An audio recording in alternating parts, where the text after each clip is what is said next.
राधे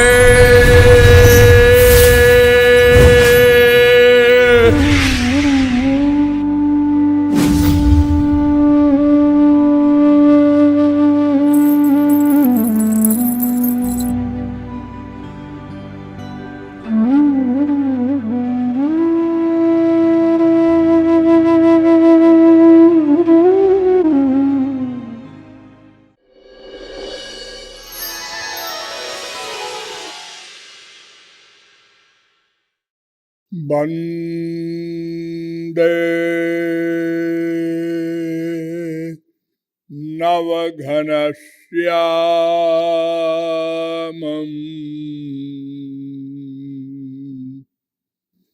पीतकौशेय वाससम्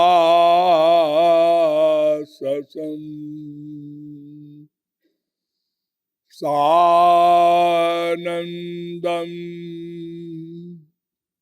सुन्दरं शुद्धं श्रीकृष्णं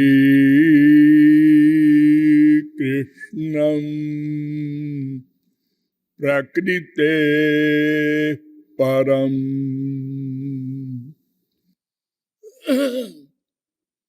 यो ब्रह्माणं विदधाति पूर्वं यो वै वेदांश्च प्रहिणोति तस्मै तद्वं ह देवमात्मबुद्धिप्रकाशं मुमुक्षुर्वै शरणमहं प्रपद्ये। जिज्ञासु जीवात्माओं, नियमानुसार थोड़ी देर भगवान नाम संकीर्तन कर लीजिए, पश्चात विषय प्रारंभ होगा। भजो गिरिधर गोविंद गोपाला।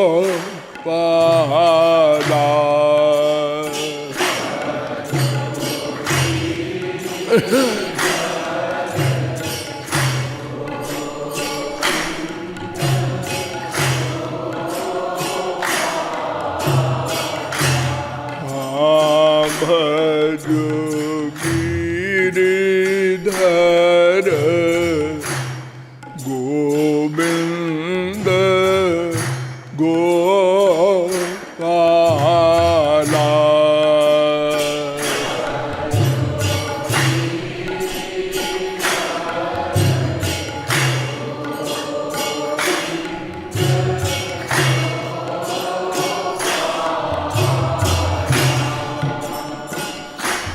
भजो गिरिधर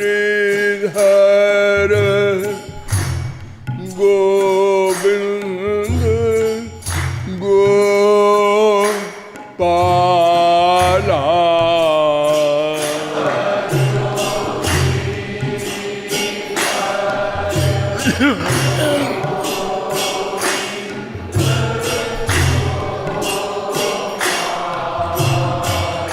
ओ भजो गिरिधर गोविंद गोपाला।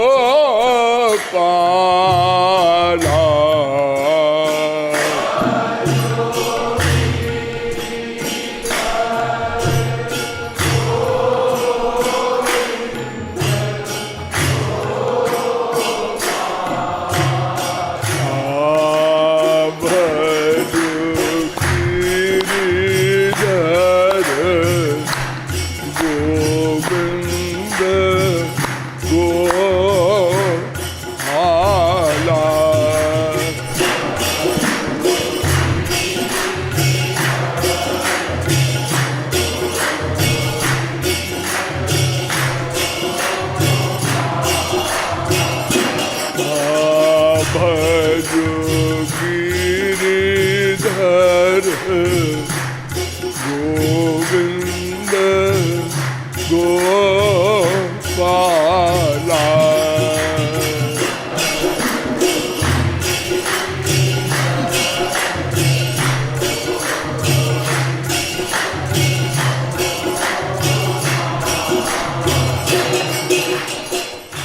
बोलिए श्रीमत सद्गुरु सरकार की।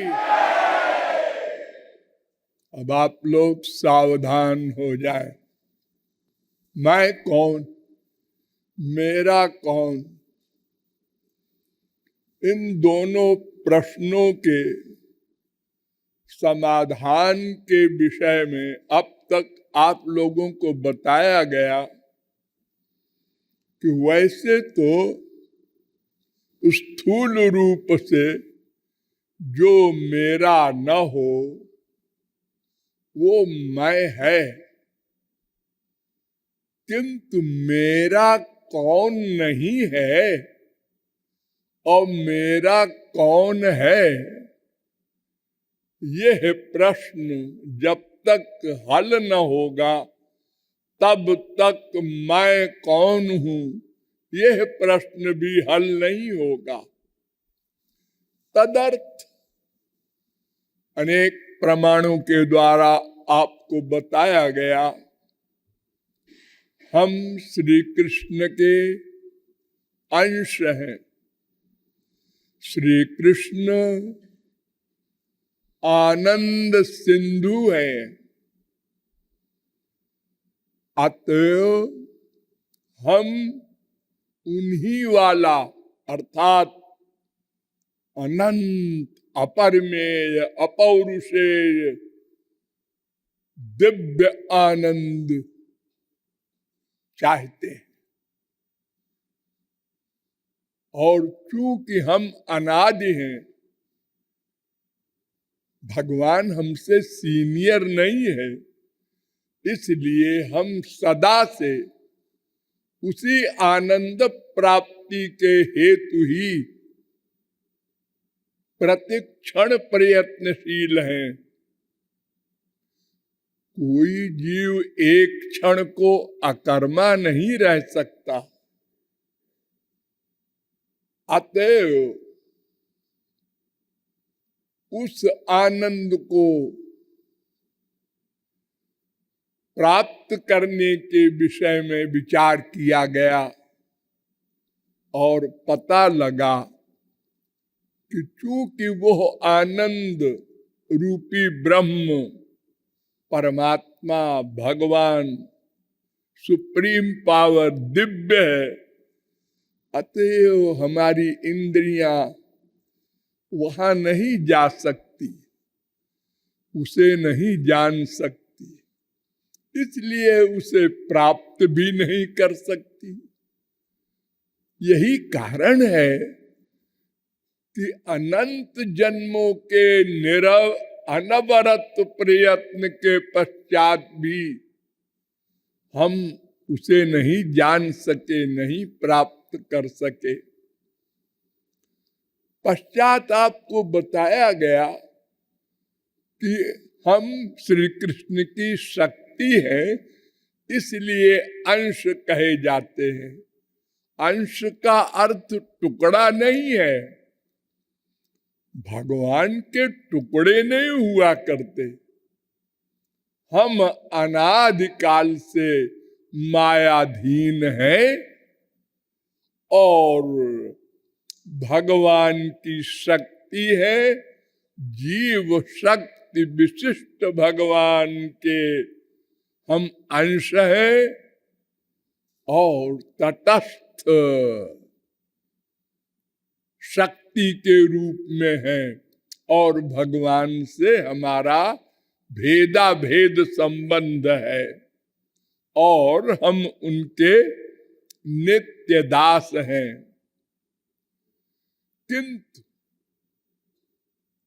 उनके प्राप्त करने के विषय में जब हमने गहन मंथन किया तो पता चला कि वो जिस पर कृपा करके अपनी अलौकिक इंद्रिय मन बुद्धि की शक्ति दे देते हैं, वो जीव उनको प्राप्त करता है और इसी आधार पर अनंत जीवों ने भगवान को प्राप्त किया है।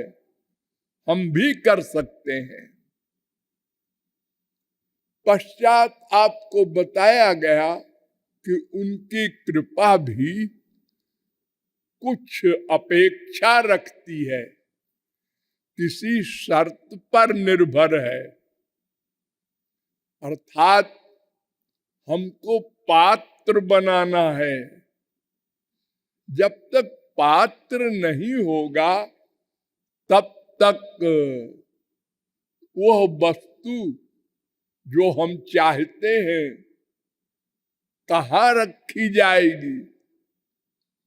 प्राकृत इंद्रियों में, प्राकृत मन में तो प्राकृत वस्तु रखी जा सकती है। दिव्य वस्तु प्राकृत बर्तन में ठहर ही नहीं सकती। यही कारण है कि भगवान में हम बैठे हैं और भगवान का लाभ नहीं मिल रहा है। भगवान सर्वव्यापक है और भगवान का लाभ नहीं मिल रहा है।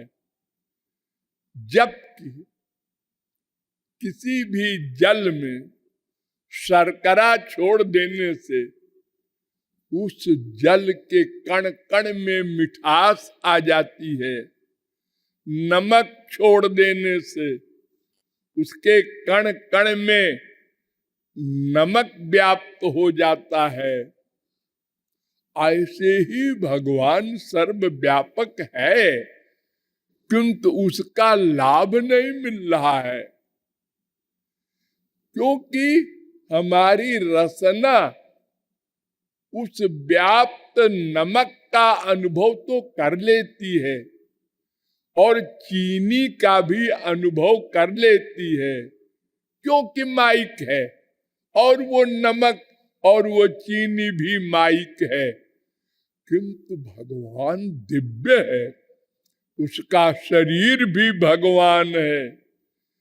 अतएव उसको हमारी इंद्रियां, हमारा मन धारण नहीं कर सकता। अतएव पहले हमको पात्र बनाना होगा। पात्र बनाने के विषय में आपको बताया गया कि 3 मार्ग हैं या हो सकते हैं, कर्म, ज्ञान, भक्ति। तो कौन से मार्ग के द्वारा वो पात्र बनेगा? या तीनों मार्गों के द्वारा बन सकता है, या इन तीनों मार्गों में कोई क्रमिक विषय है, या इन तीनों में कोई श्रेष्ठ है, इत्यादि कई प्रश्न हमारे समक्ष उपस्थित हो गए हैं। अतएव सबसे पहले कर्म पर विचार करना है। वेदों में चलिए, न कर्मणा न प्रजया धने न त्यागे नैके अमृतत्व मानसु। आय मनुष्य, तुम अमृतत्व आनंद आदि चाहते हो ना? हाँ, ये कर्म से नहीं मिलेगा। अवधूतोपनिषद 6वां मंत्र। ये मंत्र कैवल्योपनिषद में भी है, 3रा मंत्र। जवाब दे दिया वेद ने। और चलो, प्लवाहेते अदृढ़ा यज्ञ रूपा अष्टादशोक्तम अबरम येषु कर्म, मुंडकोपनिषद आया। अविद्याया मंत्रे वर्तमाना स्वयं धीरा पंडितम मन्यमाना जंघन्यमाना पर्यन्ति मूढ़ा अंधे नैव नीयमाना यथान्धाः अविद्यायां बहुधा वर्तमानाः स्वयं धीराः यत् कर्मिणो न प्रवेदयन्ति रागात् तेनातुरा क्षीणलोकाश्च्यवन्ते इष्टापूर्तम मन्यमाना वरिष्ठम नान्यच्छ्रेयो वेदयन्ते प्रमूढ़ा नाकस्य पृष्ठे ते सुकृते नुभूत्वे मम लोकम हीनतरम वा विशन्ति परीक्ष लोकान कर्मचितान ब्राह्मणो निर्वेद मायात नास्त्यकृतः कृतेन तद विज्ञानार्थम स गुरुमेवाभिगच्छेत् समित पाणी श्रोत्रियम ब्रह्मनिष्ठम। मुंडकोपनिषद के ये मंत्र हैं 1, 2, 7, 1, 2, 8, 1, 2, 9, 1, 2, 10, 1, 2, 12। ये सब मंत्र कह रहे हैं कि कर्म से जो फल मिलेगा, यज्ञादिक कर्म की बात हो रही है। ये फिजिकल माइक जो कर्म आप लोग डेली करते हैं, ये नहीं, वेद के अनुसार जो यज्ञादिक कर्म धर्म है, क्योंकि कर्म की परिभाषा है वेद प्रणहितो धर्म। जिसको वेद कहे कर्म, वो कर्म है। भागवत 6:1-40 वेदो नारायण साक्षात, ये साक्षात भगवान का स्वरूप है। वो बताएगा कर्म क्या है। मोटे तौर पर कर्म का स्वरूप है वर्णाश्रम धर्म। क्या मतलब? 4 वर्ण हैं, 4 आश्रम हैं, ब्राह्मण, क्षत्रिय, वैश्य, शूद्र। ये 4 तो वर्ण हैं, और ब्रह्मचर्य, गृहस्थ, वानप्रस्थ, सन्यास, ये 4 आश्रम हैं। इनके लिए वेदों ने, स्मृतियों ने जो कर्म बताए हैं, उसका नाम कर्म धर्म। उसके करने से जो फल मिलता है, वो फल लिमिटेड सुख का और लिमिटेड समय का। दोनों शब्दों पर ध्यान दो। अर्थात सुख भी सीमित, समय भी सीमित।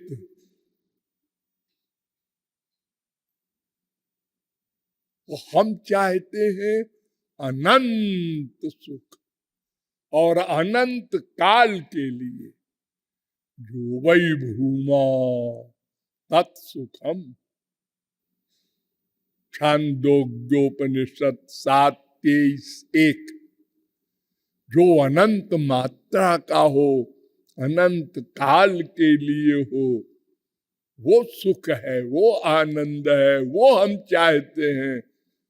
वो यज्ञादिक वैदिक कर्मों के फल से नहीं मिलेगा। तो प्लवाएते अदृढ़ा, ये पुल बड़ा कमजोर है, पैर रखते ही टूट जाएगा। ये मुंडकोपनिषद कहता है। अब आया कठोपनिषद। स्वभावामर्त्यस्य यदन्तकैतत् सर्वेन्द्रियाणां जरयन्ति तेजः अपि सर्वं जीवितमल्पमेव। 1:26 कठोपनिषद। ये जो कर्म धर्म से स्वर्ग मिलेगा, ये कुछ दिन का टेम्परेरी है, और इसमें भी बहुत से क्लासेस हैं। तो जैसे हमारे संसार में मकान में तो रहते हैं सब, लेकिन जिसका छोटा सा मकान है, एक कमरा है, 8-10 आदमी फैमिली में है, वो बेचारा परेशान है पड़ोसी की कोठी को देखकर, और परेशान होता है। उसके एक लड़का है और 8 कमरा है, और हमारे एक कमरा है, 8 लड़के हैं।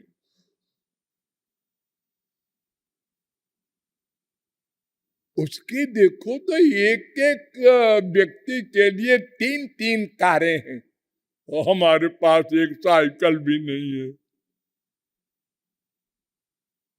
ऐसे ही स्वर्ग में है,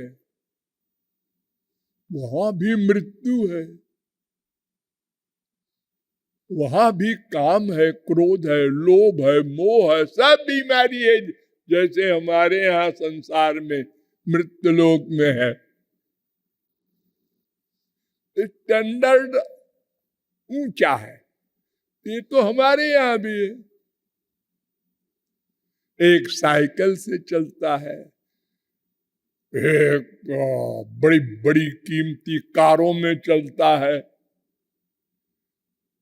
एक झोपड़ी में रहता है, झुग्गी झोपड़ी कहते हैं, और एक हवेली में रहता है।